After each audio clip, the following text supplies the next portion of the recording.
Warning: the content of the video that you are about to watch pertains to the harvest of fur-bearing wildlife through the practice of ethical, sound wildlife management of modern-day trapping. If this bothers you, if it triggers you in any way, shape, or form, please leave this channel now. Hey trappers, Dale Billingsley here, Billingsley Brand Lures. Guys, what I got for you today is a really nice set for fox, coyotes, and cats. It really stands out, really flashy, shows a lot. This thing will shine like a new penny when you put them out there. Holds a lot of attraction. I think you're gonna like it. So let's get things flipped around here and get at it. All right, guys. So what we've got here is this old cut off chunk of wood. It doesn't have to be this big. It's a little bit wider and bigger than what I like, but it'll sure enough work with a little blocking. These things, you know, you can take and go cut some of these early in the year and place them out ahead of time, or you can wait and do it as you go. We're right off the edge of a road here. We've got a creek off here to our west. We're going to go ahead and put this set in. First thing I like to do is scrape off some of that top layer, because we're going to need that here in just a bit to blend that set back in. Oh, that ground is hard, guys. Gosh, dang.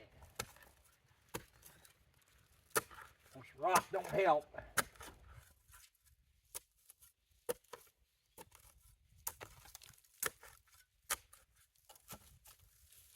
Pull that dirt back out of the way. Got to go a little bigger, a little deeper than that.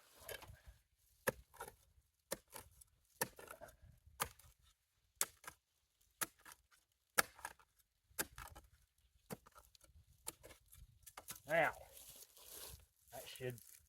that should do it. Again, we use our wire screen pan covers. And as I've stated before, all that does is increase the kill area of the pan. Put it on the trap, push it down through the dog notch. Go ahead and set a trap.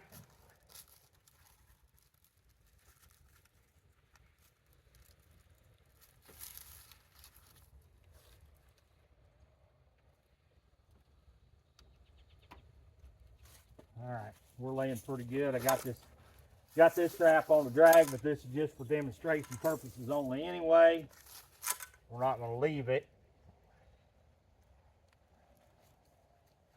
Now we are about, we're a good 8 inches from our attraction back to pan center. And we want to pack that trap in, get it bedded in there good and solid. Contrary to popular belief, that does not mean to just throw more dirt over it if it's not solid. If you bed that trap and it's rocking and tipping on you, then you need to redo it. Pull the trap out and redo it.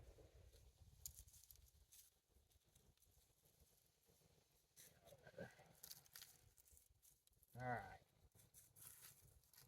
Trap's in there good and solid.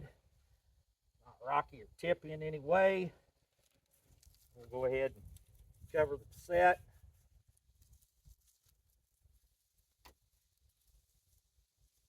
And again, as I've stated several times before, I don't like to use a sifter because I like that rough look. And yes, I would normally wear gloves when I'm setting, but for demonstration purposes, I'm not. And the reason I wear gloves, there's a couple of them actually. Number one, because it was beat into my head from the day of birth, you wear gloves when you're setting. Take them off when you're placing your bait and lure. Number two, it's a phobia of mine, I know, but I chew tobacco, so I don't want the tobacco smell on my traps if I can help it. Now, do I really think it makes a big difference? Probably not. Especially in this day and age when they're so used to us anyway, they smell us all the time, they come in contact with us all the time. You know, it's not that big of a deal.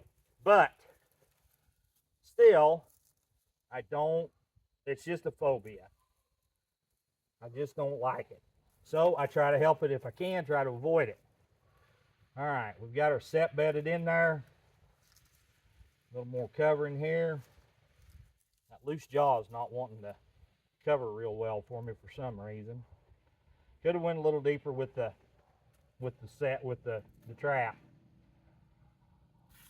Now take some of this loose duff that we scraped back and blend that set in, just like so. We'll lay a little stepping stick here. We'll lay another one across here, a little one up there. Keep them where we want them.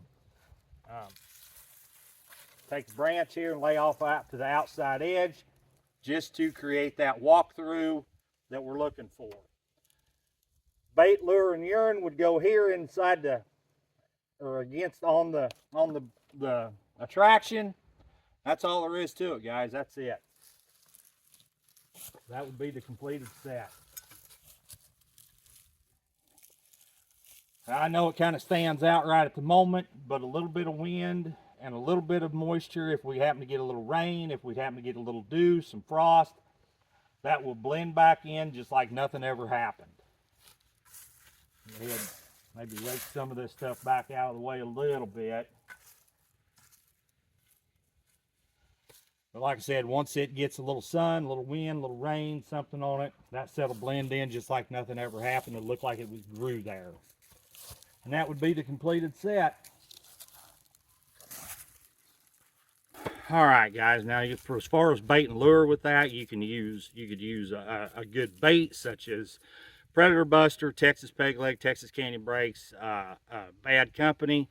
You could use a food lure there with it. You could use a call type lure such as Wolfer Supreme number 1 or 2. Something of that sort. Put a little Death Valley on it if you need a little more reach from your lure. You can even use a good gland lure and urine. Any one of my gland lures like Montana Red, Gray Bandit, Cat Call, anything like that will work on this set. So, that, you know, just kind of an idea for you.